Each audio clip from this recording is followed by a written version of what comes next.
नमस्कार। कैसे हैं आप सभी लोग? बढ़िया हैं मेरे प्यारे बच्चों। मैं जी सिंह सर जी सिंह क्लासेस के यूट्यूब चैनल पर आप सभी का स्वागत करता हूं। जैसा कि हम लोग अरिथमेटिक्स में भिन्न तक पढ़ चुके हैं और आज हम शुरू करने वाले हैं घातांक एवं करड़ी। इसमें हम आज घातांक पे चर्चा करेंगे, यानी इंडिसेस एंड सोर्ट्स। तो इंडिसेस पर हम चर्चा करेंगे और हम ये जानेंगे कि वो कौन कौन सी ज़रूरी एप्लीकेशन है जिसको हम जान करके ही ऐसे सवाल को लगा पाएंगे। तो जल्दी से तैयार हो जाइए आप अपने कॉपी को पेन को लेकर के और पढ़ने के लिए इंडिसेस यानी घातांक। देखिए, घातांक के केस में पहले तो हमें जानना होगा कि कौन सा पार्ट क्या कहलाता है, यानी कौन सा पार्ट घात कहलाता है, कौन सा पार्ट जो है वो बेस होता है, कौन सा पार्ट मूल होता है। ये सारी चीज़ों को हमें जानना होगा। तो आइए हमारे साथ समझिएगा। हमने एक पद ले लिया x, के आगे रखा n, यहाँ पे रखा a। ध्यान से सुनो।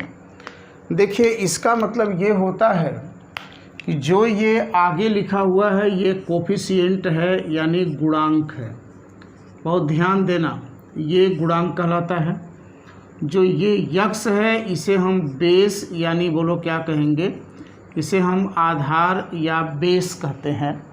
और जो ये ऊपर की तरफ है इसे हम पावर या घात कहते हैं। बात समझ में आ गया? कोफिशिएंट, बेस और पावर यानी घात। इस चीज़ को ध्यान में रखना है आपको। तो इसके लिए फिर हमें जानना होगा कि हम घात को लेकर के गणित में 4 संक्रियाओं को करते हैं, यानी ऑपरेशन ऑफ अरिथमेटिक्स में हम 4 पार्ट को लेते हैं। क्या क्या? या तो जोड़ रहे होते हैं, या घटा रहे होते हैं, या गुणा कर रहे होते हैं, या भाग कर रहे होते हैं। तो हमें ये जानना होगा कि हम किसको किसको जोड़ सकते हैं, किसका किसका गुणा कर सकते हैं, किसको किसको घटा सकते हैं और किसका किसका भाग दे सकते हैं। यानी यहाँ पर हमारा रिजल्ट आता है सजाती पद, यानी होमोजेनियस टर्म्स क्या क्या होते हैं और किसको, जब तक ये सजाती नहीं होंगे ना तो इन्हें जोड़ा जा सकता है और ना ही इनका आपस में गुणा किया जा सकता है, घटाया जा सकता है। तो आइए हम जानें कि जोड़ और घटाव यानी एडिशन और सब्ट्रैक्शन के लिए सजातीय पद क्या होता है। देखिए, अगर प्रश्न हमारा जोड़ और घटाव, ये आप बना लिए। चलिए देखिए, अगर हमारा प्रश्न योग और अंतर पर है तो देखिएगा हम यहाँ पर सजाती पद क्या लेंगे। तो यहाँ पर ध्यान रखिए कि मैं जो लिख रहा हूँ ये मैं लिख रहा हूँ योग और अंतर के केस में, यानी एडिशन और सब्ट्रैक्शन के केस में इनकी सजाती पद क्या होगा, इस पे थोड़ा सा हम लोग चर्चा कर लें और फिर हम लोग पढ़ना शुरू करेंगे। सजाती पद यानी होमोजेनियस टर्म्स। देखिए, यहाँ पे हमने क्या बताया कि अगर यहाँ पर पावर a है और यहाँ पर n है तो इसे कहा जाता है कोफिशिएंट यानी गुणांक। इसे कहा जाता है, क्या हमने बताया है, आधार। और इसे कहा जाता है घातांक, पावर या घात। देखिए, सजाती होने के लिए सबसे पहले नंबर पर यह आवश्यक है कि जो भी प्रश्न दिया गया है उसका जो आधार है वो क्या होना चाहिए, वो समान होना चाहिए। दूसरे नंबर पर अगर हम आएँ तो यहाँ पर देखो कि इनका जो घातांक है, इनका जो घातांक है ये भी बोलो क्या होना चाहिए, समान होना चाहिए। अगर ये दो चीज़ बराबर है, यानी क्या क्या बराबर है भाई, उनका बेस इक्वल है और उनका पावर इक्वल है, तभी वो दोनों पद सजाती होंगे। और अगर पद सजाती होगा तभी उन्हें जोड़ा जा सकता है या घटाया जा सकता है। एग्जाम्पल के रूप में आप यहाँ पर देखें, जैसे मैं एक एग्जाम्पल यहाँ से उठा लेता हूँ और प्रश्न हमने ये ले लिया कि 5x पर पावर 3 प्लस 2x पर पावर 3 माइनस x पर पावर 3 की वैल्यू क्या होगी। प्यारे बच्चों ध्यान दीजिए, वो लोग विशेष ध्यान दें जो इसका बेसिक नहीं जानते। देखिए, हम ये दो बात को चेक करेंगे। तो हम पहले नंबर पर ये देख रहे हैं कि क्या इनका आधार समान है, तो बिल्कुल समान आप देख रहे हैं कि यक्स आधार यहाँ भी है, यक्स यहाँ भी है, यक्स यहाँ भी है। फिर बात आती है कि क्या इनका घातांक समान है? बिल्कुल समान है। देखो 3 घात 3 घात 3 घात। हाँ, एक चीज़ ध्यान रखना कि जिस बेस के आगे कुछ नहीं लिखा होता वहाँ पर 1 मान लिया जाता है। अब अगर ये दोनों समान है तो ये पद सजाती होगा, और अगर पद सजाती होगा तो कैलकुलेशन इनके कोफिशिएंट से किया जाएगा। तब देखिए इसका रिजल्ट क्या आने वाला है, ये पॉजिटिव, ये पॉजिटिव, ये नेगेटिव। तो 5 और 2 7 में से 1 निकल गया, 6 होगा, और इसका रिजल्ट आएगा 6x का क्यूब। मेरे प्यारे बच्चों, यहाँ पर केवल और केवल मेरा बताने का मकसद ये था कि योग और अंतर में ये ज़रूर जानना होगा कि सजाती पद है कि नहीं। अब एक उदाहरण मैं यहाँ पर और आपके लिए ले लेता हूँ, और देखिए फिर यहाँ पर कैसे सॉल्व कर रहे हैं। ध्यान दीजिए, सारे एप्लीकेशन हैं, प्रैक्टिस जब हम शुरू करेंगे तो ये सब वहाँ पे यूज करेंगे। और मैं जैसा आपसे वादा भी करता हूँ कि मैं सारा का सारा चीज़ पढ़ा के ही प्रैक्टिस पे आऊँगा। देखिए हमने ये लिखा 5x पर पावर 4 प्लस 2 y का स्क्वायर माइनस 3x पे पावर 4 माइनस x पर पावर 4 प्लस y का स्क्वायर, और हमें निकालना है इसकी वैल्यू क्या है। तो देखिए यहाँ पर हमें 2 जाति के लोग दिखाई दे रहे हैं, एक जाति x का है और एक जाति किसका है, y का है। फिर इस जातियों में हम एक तरह से कहें कि हमें 2 तरह के यहाँ पे चर दिखाई दे रहे हैं। इन चरों में हमें ये देखना ज़रूरी होगा कि क्या ये सजाती पद है। तो आइए हम सबसे पहले बात करते हैं x का। तो देखिए आधार समान है, यानी ये और ये तो आधार के अनुसार एक सजाती होते दिख रहे हैं, और वहीं पर आप ये देख रहे हो कि ये रिजल्ट और ये रिजल्ट एक जगह सजाती होता हुआ दिख रहा है। अब हम ये देखेंगे कि ये तो चलो ठीक है, 2 हो गया, यानी इसमें 2 जाति के लोग हैं, एक x का है जाति और एक y की जाति का है।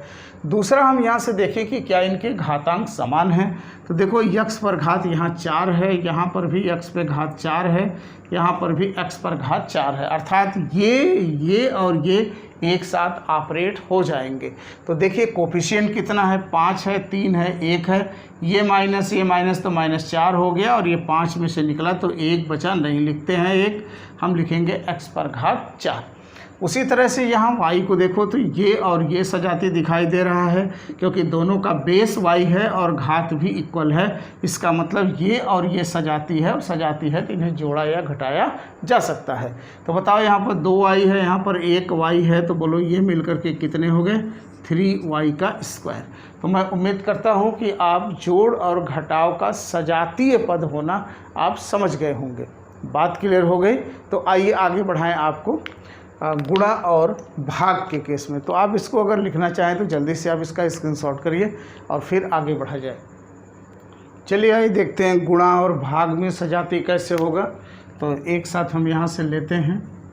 अभी केवल आप जानिएगा कि सजाती क्या है, फिर इसका रिजल्ट क्या होगा, अभी हम लोग थोड़ी देर में पढ़ेंगे।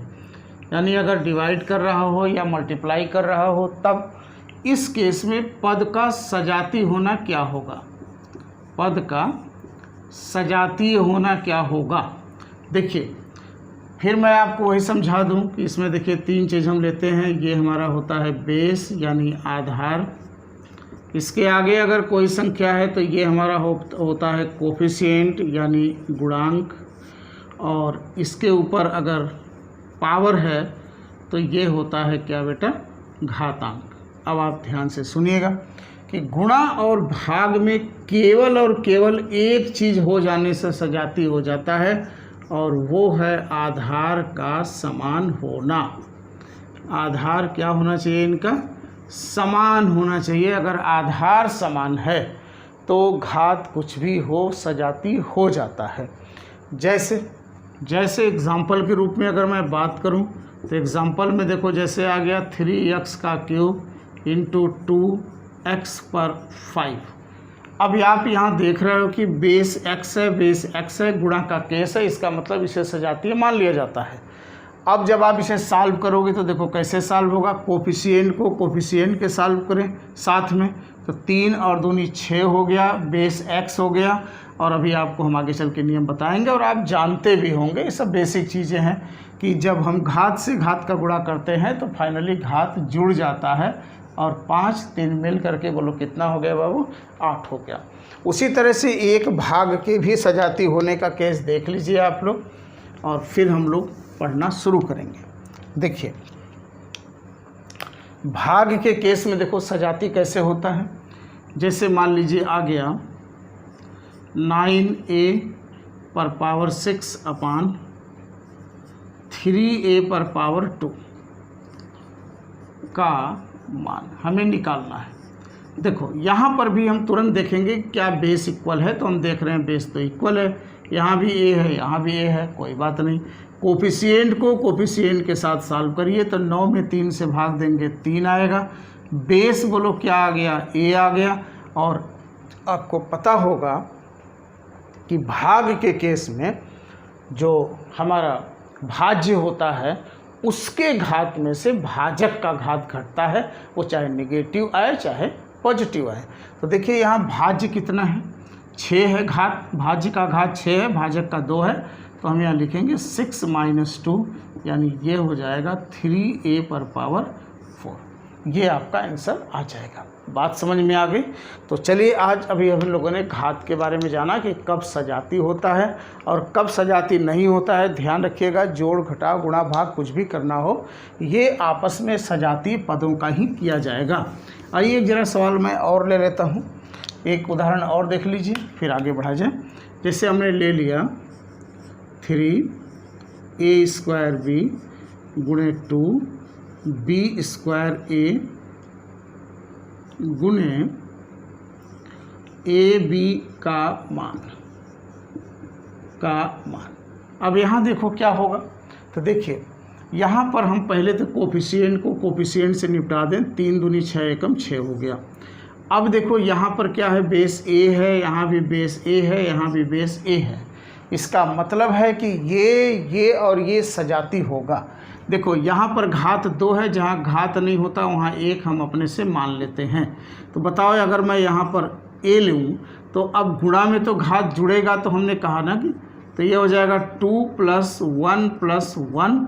और यहाँ पर देखो b एंड b सजाती हो गया, तो यहाँ पर b का घात 1, यहाँ पर देखो 2, यहाँ पर 1। और अब आप इसे हल कर लीजिए तो आपका आंसर आता है 6a पर 4 b पर 4। ये आपका सॉल्व हो गया। यानी ध्यान रखो गुणा हमेशा सजाती से सजाती में होगा।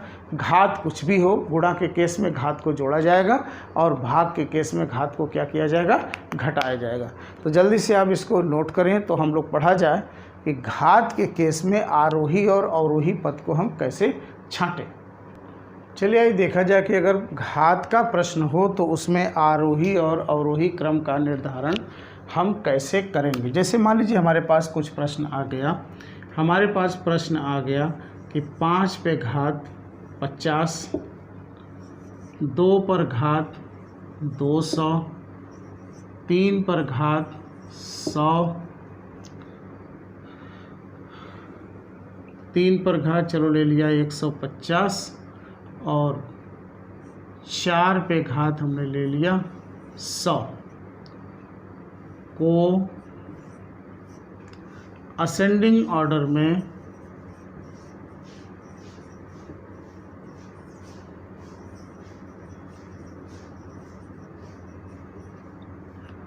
लिखो, असेंडिंग ऑर्डर में लिखो। ऐसे प्रश्न को देखिए हम कैसे सॉल्व करते हैं। इस तरह का प्रश्न पूछा जाता है परीक्षाओं में। देखिए इसमें हम करेंगे क्या, सबसे पहले नंबर पर हम घातांकों का HCF लेते हैं। ध्यान रखिएगा क्या करते हैं भाई, घातांकों का HCF लेते हैं। देखिए घातांक यहाँ 50 है, यहाँ 200, यहाँ 150 और यहाँ 100। यानी सबसे पहले नंबर पर हमें ऐसे केस में करना ये होगा कि घातांकों का क्या निकालेंगे, HCF निकालेंगे। यानी HCF किसका किसका हम निकाल रहे हैं, तो 50 का, 200 का, 150 का और 100 का। अगर हम इसका एचसीएफ निकालें, एचसीएफ निकालें तो इसका एचसीएफ बोलो कितना आएगा, 50 आएगा। बात समझ में आ गया। अब एचसीएफ 50 आ गया तो इस एचसीएफ का इनके घातांकों में भाग करेंगे, यानी हम यूँ करेंगे 5 पर घात 50 बटे एचसीएफ 50, फिर हम लिखेंगे 2 पर घात 200 बटे 50, एचसीएफ से भाग कर रहे हैं देखो। फिर हम करेंगे 3 पर घात 150 बटे 50, और फिर हम लिखेंगे 4 पे घात 100 बटे 50। प्यारे बच्चों यहाँ पर देखो क्या आएगा, तो ये आ गया 5 पे घात 1, यहाँ पर देखो क्या आ गया तो आप कहोगे 2 पर घात 4, और यहाँ पर देखो क्या आ गया तो आप कहोगे 3 पर घात कितना, 3 पे घात 3, और यहाँ पर देखो कितना आ गया 4 पे घात 2। बस इसकी वैल्यू निकाल लो। तो देखो 5 पे घात 1 का मान तो 5 ही होगा, 2 पर घात 4 का मान बोलो कितना होगा, 16 होगा, और यहाँ पर थोड़ा सा चेंज कर दूँ क्योंकि ये दोनों इक्वल आते हुए दिख रहे हैं यहाँ पर। आइए सॉल्व कर लेते हैं इसको। 3 पे घात 3 का मान बोलो क्या होगा, 27 होगा। और हम ऐसा कर लेते हैं कि इसको हम कर देते हैं, चलिए इसको भी हम 150 कर लेते हैं। अब देखो यहाँ पर बोलो कितना आ जाएगा, 4 पे घात 3 आ जाएगा। अब देखिए 4 पे घात 3 का मान बोलो कितना आ गया, 64 आ गया। मैंने इसलिए हटा दिया क्योंकि 16 और 16 2 आ जाएगा, तो ये आरोही नहीं इक्वल हो जाएगा। अब आपको लिखना क्या है बताओ, असेंडिंग ऑर्डर लिखना है। असेंडिंग ऑर्डर का मतलब क्या होता है, छोटे से बड़े की ओर। तो आप देखो इसमें सबसे छोटा कौन है, ये तो लगभग आप यहाँ देख रहे हैं कि ये असेंडिंग पोजीशन में लिखा ही गया है। सबसे छोटा 5 है, और 5 की जो है वैल्यू कहाँ से निकल कर आई है, 5 पर 50 से। तो देखो हम यहाँ पे कहेंगे कि 5 पर 50 इससे बड़ा होगा, देखो 16 है। 16 की वैल्यू कितनी है, 2 पर 200 है, ये बिल्कुल उसी ऑर्डर में लिखा गया है। अब देखिएगा 27 है तीसरे नंबर पर, और ये वैल्यू किसकी है, 3 पर है। तो हम यहाँ कहेंगे 3 पर देखो 150 होगा, और सबसे जो बड़ी वैल्यू होगी वो यहाँ से हमें 150 का लेना चाहिए था, 150। तो ये हो गया 4 पे घात 150। ये आपका कौन सा ऑर्डर हो गया भाई, असेंडिंग हो गया। अगर मान लो इसी में पूछा गया होता कि सबसे बड़ी वैल्यू कौन सी है, तो सबसे बड़ी वैल्यू यहाँ पर आपको कौन सी दिखाई दे रही है, 4 पे घात 150, क्योंकि इसका मान बोलो क्या आया है, 64 आया है। ठीक है, नोट करिए। तो एक प्रश्न हम जल्दी से इस पर और कर लेते हैं। चलिए भाई देखिए, एक सवाल आपके सामने है कि 3 पे घात 27, 2 पर घात 36, 5 पर 18, 9 पर 6 पर 9 घात का अवरोही क्रम यानी डिसेंडिंग ऑर्डर लिखना है। डिसेंडिंग ऑर्डर का मतलब होता है सबसे बड़ा, उससे छोटा, उससे छोटा, उससे छोटा, सबसे छोटा। वही काम करेंगे। सबसे पहले हम घात का एचसीएफ निकालेंगे। तो देखिए यहाँ पर जो घात का एचसीएफ है वो आपको दिखाई दे रहा है, 27, 36, 18 और 9 का एचसीएफ 9 होगा। एचसीएफ निकालना आप जानते होंगे। अब हम करेंगे क्या कि इस एचसीएफ का सभी घात में भाग करेंगे। तो देखो 9 का भाग 27 में करेंगे तो 3 आ जाएगा, 9 का भाग 36 में करेंगे तो 4 आ जाएगा, 9 का भाग 18 में करेंगे तो 2 आ जाएगा, 9 का भाग 9 में करेंगे तो 1 आ जाएगा। यानी क्रमशः वैल्यू देखो ये आ रही है 27, यहाँ पर देखो वैल्यू कितनी आ रही है 16, और यहाँ पर वैल्यू बोलो कितनी आ रही है 25, और ये 6। अब आपको लिखना है बाबू किस क्रम में, अवरोही क्रम में, और अवरोही क्रम बड़ा से छोटा की ओर। तो सबसे बड़ी वैल्यू यहाँ 25 दिखाई दे रही है, 25 वैल्यू इसकी है, और ये वैल्यू यहाँ से आई है। यानी आपका हम यूँ कह सकते हैं कि 5 पे घात 18 ये सबसे बड़ी वैल्यू है। 25 के बाद देखो सेकंड नंबर 27 यहाँ पर सबसे बड़ी वैल्यू है 27, और 27 देखो इसकी वैल्यू है। यानी हम लिखेंगे 3 पे घात 27 ये सबसे बड़ी वैल्यू है। देख लीजिए 27, 16, 25, 6 में 27 पड़ी है। फिर सेकंड नंबर पर 25 आता है, और 25 यहाँ से निकला है। तो हम कहेंगे कि ये वैल्यू के बाद वैल्यू लिखेंगे 5 पर 18। अब इसके बाद आता है 16, और 16 देखो 2 पर घात 4 यहाँ से निकल कर आया है।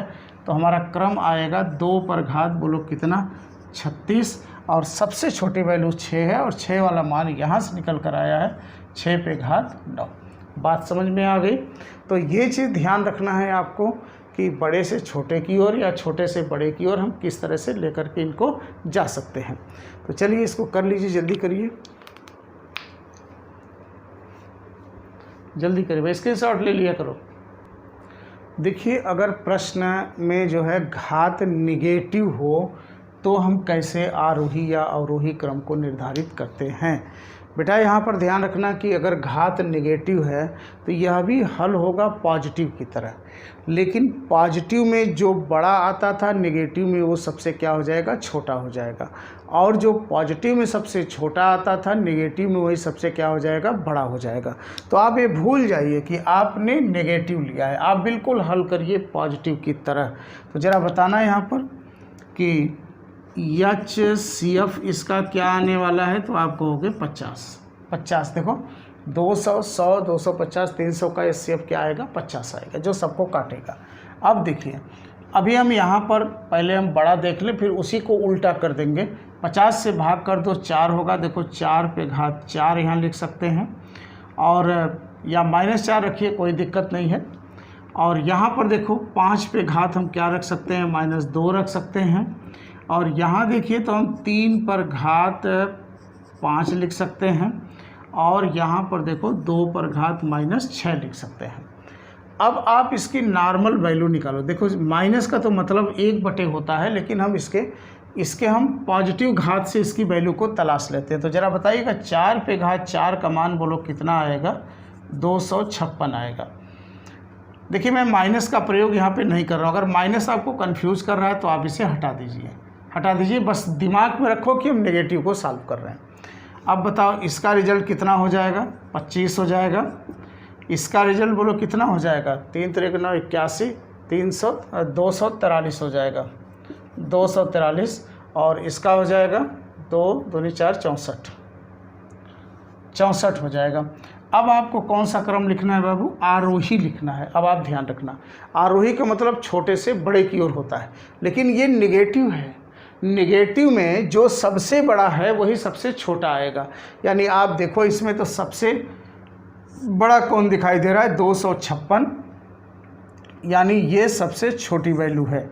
तो आरोही में हम लिखेंगे 4 पे घात बोलो कितना, -200, ये सबसे छोटी होगी। फिर सेकेंड नंबर पर बड़ा कौन है, 243, जो 3 के घात को लेकर के है, यानी फिर हमारा आएगा बोलो क्या, 3 पे घात -250।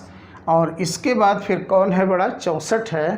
देखो 64 बड़ा है पॉजिटिव में, तो नेगेटिव में सबसे छोटा होगा, यानी 2 पर घात -300।